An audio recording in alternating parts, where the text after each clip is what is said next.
Paglalagay ng mas maraming outlet ng kadiwa ng Pangulo sa mga pamilihan sa Kalakhang, Maynila, inaprubahan ng Metro Manila Council. Si Bernard Ferrer sa Sentro ng Balita, live.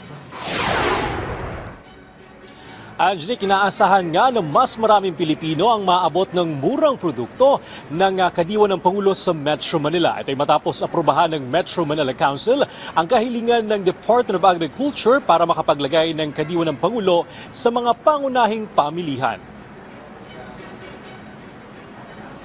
Sa pulong ng Metro Manila Council, inaprubahan nila ang kahilingan ng Department of Agriculture na makapaglagay ng kadiwa kiosks, outlets at kadiwa ng Pangulo on Wheels sa 150 pamilihan sa Metro Manila.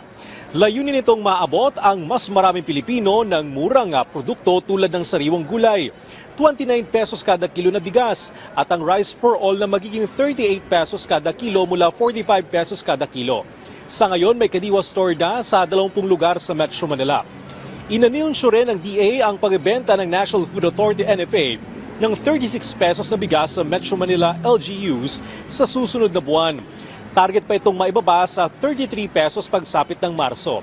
Tiniyak ng DA ang katatagan ng supply ng mas murang bigas.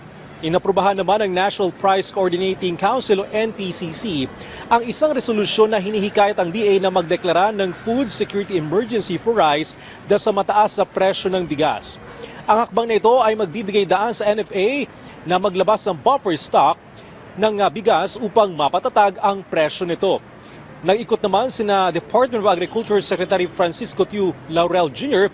at Department of Trade and Industry Secretary Maria Cristina Roque sa Pasig Mega Market ngayong araw para suriin naman ang iba't ibang presyo ng bilihin. Nabatid na sa January 20 ay patutupad na ang Maximum Suggested Retail Price o MSRP para sa imported na bigas at 58 pesos kada kilo. Angelique, isa rin sa natalakay naman yung ipinaubaya na ng MMDA sa Metro Manila LGUs ang pagpapatupad naman ng modified working hours sa Metro Manila na 7 a.m. hanggang 4 p.m. Nang ito ay pinatupad naman sa Metro Manila, nagkaroon lamang ng minimal effect sa daloy ng trapiko. Angelique? Okay, maraming salamat, Bernard Ferrer.